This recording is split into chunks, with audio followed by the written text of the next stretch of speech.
पुस्तकाचे नाव कुवैत कथा. अनुभवाचे नाव 15,000. 1999 साली आमच्या कंपनीत एक शुक्ला नावाचा कामगार भरती झाला.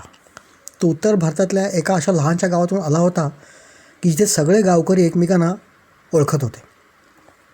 त्याच्या गावात जातीपातीचं फारच प्रस्थ होतं. शिवाय आर्थिक क्षमतेनुसारही भेदभाव केला जात असे. ज्याला पगार चांगला त्याला चांगली मुलगी बायको म्हणून मिळत असे. कुवैतला आल्यावर शुक्ला एका बॅचलर मेसमध्ये राहू लागला. त्याच्याबरोबर आणखी दोघेजण राहत होते. वर्षभर नोकरी केल्यावर तो लग्न करण्यासाठी भारतात परत गेला. महिन्याभरात तो एकटाच परत आला. आल्यावर त्याने आधी एक चांगला ब्लॉग बघतो आणि मग बायकोला बोलावून घेतो असं सगळ्यांना सांगायला सुरुवात केली.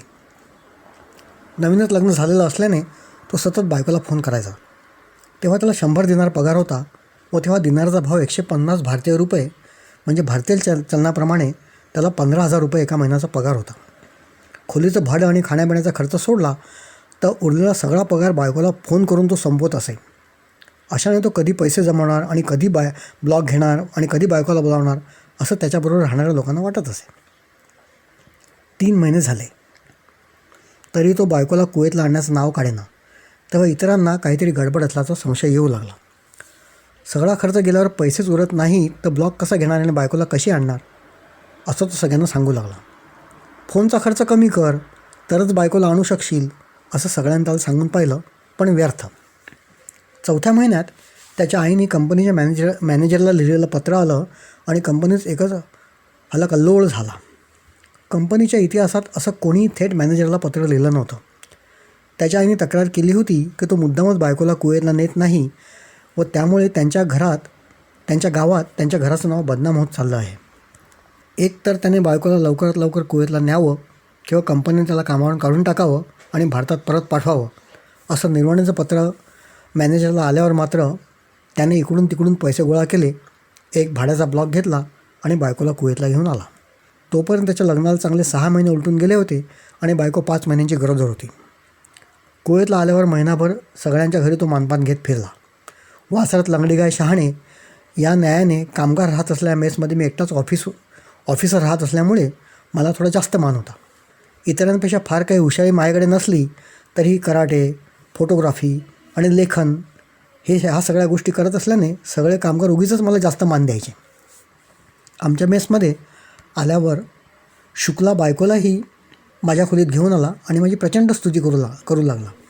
मी कसा कॉलेजमध्ये शिकताच कराटे शिकलो, मी कसा उत्तम फोटोग्राफर आहे, माझे लेख कसे वेगवेगळ्या मासिकात येतात वगैरे वगैरे तो बायकोला सांगत होता. तेव्हा मला मात्र ओशाळल्यासारखं झालं होतं. कदाचित त्याला हे बायकोला दाखवून द्यायचं असेल की किती मोठ्या मोठ्या माणसाची माझी ओळख आहे म्हणून.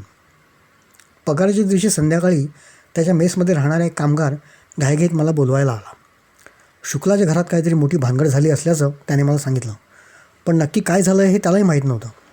शुक्लाची बायको धाय मोकळून रडते आहे आणि शुक्ला तिची समजूत घालण्याचा प्रयत्न करतो आहे एवढंच त्याला माहिती होतं. पण मग मला कशाला या भानगडीत पाडता? नवरा बायकोच्या भांडणात तर ब्रह्मदेवाने पडून असं म्हणतात असं मी म्हटलं. त्यावर त्याची बायको फक्त तुमच्याशीच बोलणार आहे असं तो मला म्हणाला. तेव्हा मला धक्काच बसला. साली काय भानगड आहे? आपण एखाद्या लफड्यात सापडणार नाही ना असं मला वाटू लागलं. माझ्या लहानपणी कशात काय आणि लफड्यात पाय नावाचं एक नाटक आलं होतं ते मला आठवलं. शुक्लाच्या खोलीत गेलो तेव्हा नाक लालबुंद झालेलं आणि डोळे रडून सुजलेले अशा अवस्थेत त्याची बायको त्याला शिवाशाप देत होती.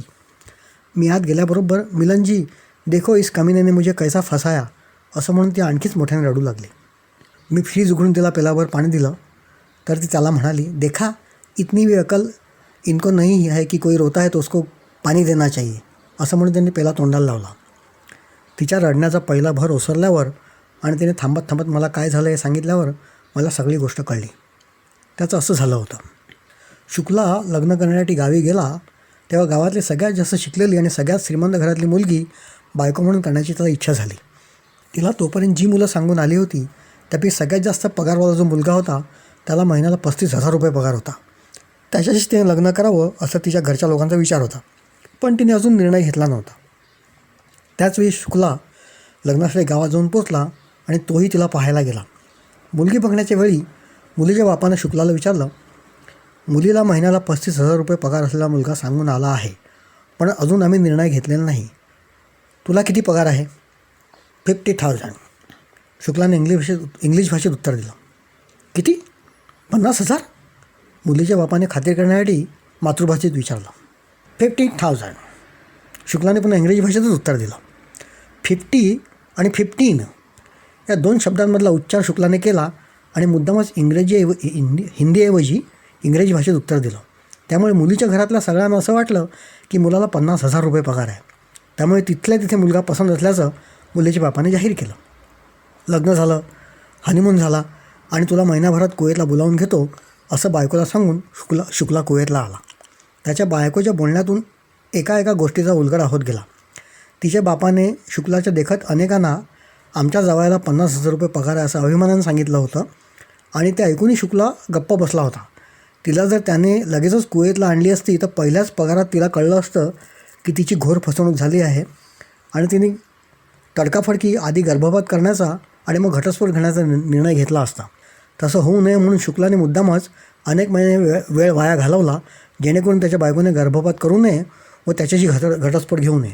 ती कुवेतला आली तेव्हाच गरोदर राहून एवढे महिने होऊन गेले होते की आता गर्भपात करणं शक्यच नव्हतं. आपण फसले गेलो आहोत हे आता तिला कळलं तरी ती काहीच करू शकत नव्हती. यावर शुक्लाचं म्हणणं असं होतं की बायकोला कळू नये म्हणून मुद्दामच त्याने वेळकाढूपणा केला होता.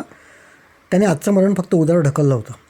जेव्हा तो 100 दिनार पगार घेऊन पहिल्या महिन्यात घरी आला आणि त्याने त्यातले 20 दिनार बायकोच्या हाती ठेवून उरलेले खाण्यापिण्याच्या खर्चात गेले असं म्हटलं तेव्हा बायकोला कळलं की त्याला फक्त 100 दिनार म्हणजे भारतीय रुपयात फक्त 15,000 एवढाच पगार होता. म्हणजे तुम्हाला फक्त 100 दिनार म्हणजे 15,000 एवढाच पगार आहे? बायकोने रागाने विचारलं होतं. हो, शुक्लाने नजर चुकवत उत्तर दिलं होतं. पण तुम्ही मला बघायला आलात तेव्हा तर 50,000 रुपये पगार असल्याचं सांगितलं होतं. 50,000? काहीतरीच काय? मी तर स्पष्ट 15,000 बोललो होतो. नाही, तुम्ही मुद्दामच 50 आणि 15 यांच्यामधला उच्चार केला. तुम्हाला सगळ्यांना फसवायचं होतं म्हणून तुम्ही हिंदीतून न बोलता इंग्रजीतून बोललात. बायको रागाने म्हणाली आणि धाय मोकलून रडू लागली. तिने घर डोक्यावर घेतल्यावर शुक्लाने शेजाऱ्या-पाजाऱ्यांना बोलावून आणलं होतं. पण तो कामगार असल्याने त्याचे मित्रही कामगारच होते. ते आले आणि त्याची समजूत काढू लागले. पण तुम सब मिले हुए हो असं म्हणून ती कोणाचंच ऐकेना. अचानक तिने मिलन जी को बुलाव, मैं सिर्फ उनसे बात करूंगी असं म्हटल्यावर तो कामगार मला बोलवायला आला होता. मी बाळाला भारतात जाऊन जन्म देईन, त्याला एकट्यानेच वाढवीन, पण या हरामखोर माणसाबरोबर राहणार नाही असं ती सतत म्हणत होती. तू तुझ्या घरी हे कळवलं आहेस का? मी तिला विचारलं. ती फोन करायला चालली होती पण मी तिला जाऊ दिली नाही. गावात कळलं तर माझ्या घराला सगळे लोक वाईट टाकतील, शुक्ला म्हणाला. शुक्लाच्या सुदैवाने तेव्हा मोबाईल फोनचा आता एवढा वापर होत नव्हता. कुवेतमधून परदेशात फोन करण्यासाठी एक कार्ड मिळायचं. त्याच्या नंबरवरून कुठल्याही साध्या लँडलाईनवरून फोन करून भारतात बोलता यायचं. शुक्लाच्या घरात साधा लँडलाईन फोनही नव्हता. शुक्लाच्या बाजूच्या घरात आणि समोरच्या दुकानात लँडलाईन फोन होते. तिकडूनच ते दोघे भारतात नेहमी फोन करायचे. तेव्हा जर मोबाईल फोन असते तर एव्हाना गावात बातमी जाऊन पोचली असती. मिलनजी, मी ह्या हरामखोर माणसाबरोबर एक क्षणी राहणार नाही. तुम्ही माझी आजची रात्र कुठेतरी व्यवस्था करा आणि उद्या मला दिल्लीचं तिकीट काढून द्या. मी भारतात गेल्यावर तुमच्या मुंबईच्या घरी तिकिटाचे पैसे पाठवून देईन. ती माझी हात जोडून विनवणी करत होती. मी स्वतःच एका सडाफटिंग लोकांच्या मेसमध्ये राहत होतो. ती इथे हिला कुठे घेऊन जाणार? हिला अशा गरोदर अवस्थेत न्यायची म्हणजे घरात कोणतरी स्त्री पाहिजे. स्त्रीच्या वेदना स्त्रीलाच कळतात. अति उत्तेजित झाल्यामुळे हिला रात्री काही झालं तर मी काय करणार? मला माझा मित्र मनोज वर्के आठवला. तो केरळी ख्रिश्चन होता पण त्याची बायको लोहिना मुंबईची ख्रिश्चन होती. दोघे एका छोट्याशा घरात राहत होते व सगळ्यांना अडीअडचणीला उपयोगी पडत होते. सुदैवाने मनोजच्या घरात लँडलाईन फोन होता.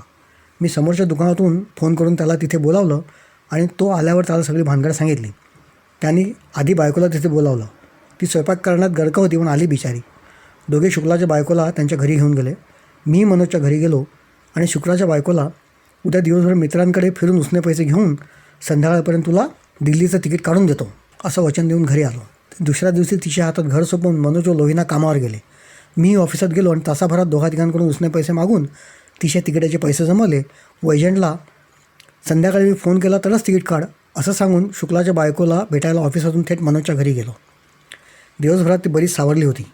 आम्ही तिघांनी तिची समजूत काढली तेव्हा तिलाही पटलं की आता नवऱ्याचं नाव गावात बदनाम करून काहीही फायदा होणार नाही. त्यांच्या गावात तिचं बाळपणही नीट झालं नसतं. त्यापेक्षा कुवेतमध्येच राहून तिने बाळाला जन्म द्यावा व आम्ही तिघांनी तिच्यासाठी नोकरी शोधून ठेवावी असं आम्ही तिला म्हटलं. तिला जर चांगल्या पगाराची नोकरी मिळाली तर नवरा आणि बायको अशा दोघांचा मिळून पगार सहजच 50,000 रुपये झाला असता. तू आहेसच एवढी सुंदर, शिकलेली आणि चांगली की तुला पाहता क्षणी शुक्ला तुझ्या प्रेमात पडला असेल आणि प्रेमात तसं का क्षम्य असतं. असं म्हटल्यावर तिची कळी खुलली. आता घरी गेलीस तर दोन्ही घरांची बदनामी होईल. कोणाचंच चांगलं होणार नाही. तुझ्या घरचेही फार दिवस तुला घरात ठेवणार नाहीत. एक मूलपदार्थ असलेल्या घटस्फोट घेतलेल्या स्त्रीला दुसरं लग्न करायचं झालंच तर चांगला नवरा मिळत नाही. जो मिळेल त्याच्याशी लग्न करावं लागतं. दुसरा नवरा पहिल्या नवऱ्यापासून झालेल्या मुलाला कधीच आपलं समजत नाही. आयुष्यभर सगळ्यांना भोगावं लागतं. त्यापेक्षा इथेच राहा, नोकरी कर आणि नवऱ्याकडून वचन घे की तो तुझ्याशी नेहमी खरंच बोलेल म्हणून. तिला म्हणालो. तिलाही ते पटलं. तरीही तुला जायचं असेल तर हे घे तुझ्या तिकडे पैसे. असं म्हणून मी तिच्या हातात पैसे ठेवले. तिने ते परत केले आणि माझ्याबरोबर शुक्लाच्या घरी यायला निघाली. तू भारतात गेल्यावर गावात त्याची किती बदनामी होईल हा विचार करून शुक्ला रात्रभर झोपला नसेल. असं मी म्हटल्यावर, सगळ्या कामगार लोकांच्या मेसमध्ये तुम्हीच एक सूज्ञ आहात म्हणून मी काल तुम्हालाच त्रास दिला. प्रत्येकजण त्यांचीच बाजू घेत होता. माझ्या घरच्या लोकांनीच नीट चौकशी न करता माझं लग्न करून दिलं ही त्यांचीच चूक आहे असंच सगळं सांगत होते.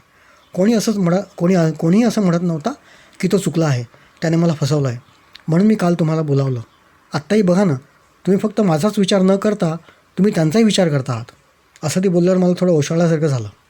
दार उघडून तिला माझ्याबरोबर पाहून आणि ती भारतात जात नाही हे ऐकून शुक्ला रडायलाच लागला. त्याने स्वतःच्या थोबाडीत मारून घेतल्या आणि अचानक माझे पाय धरले. मला एकदम लाज वाटली. त्या क्षणी ब्रह्मदेवी त्यांच्यामध्ये येऊन चालणार नव्हतं. म्हणून मी, पुन्हा हिच्याशी खोटं बोललास तर लक्षात ठेव, माझ्याशी गाठ आहे. तुला माहीत आहे ना मी कराटे शिकलेलो आहे ते.